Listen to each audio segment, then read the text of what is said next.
So right, as you can see, boot device not found.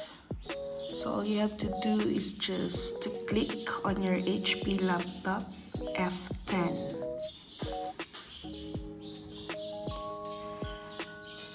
So that you can go to the BIOS option, boot option rather, right? The boot option, and go to the legacy support.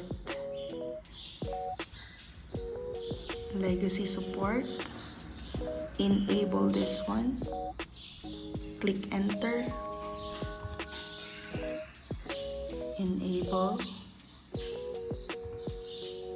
yes.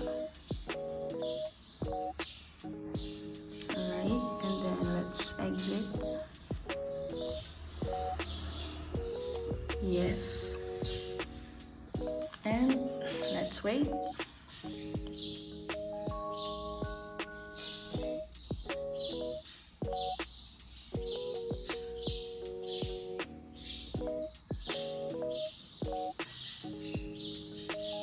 So it's loading.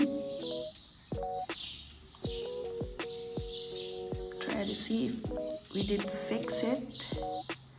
Boot device not found. Here's the fix. Alright. So we're doing fine.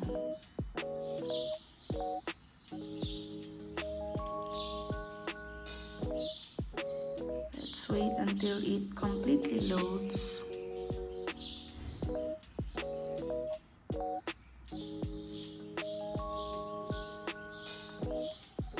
Okay, so here it is.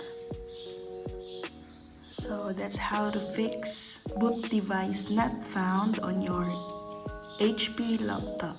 I hope this helps you. Thank you so much for watching.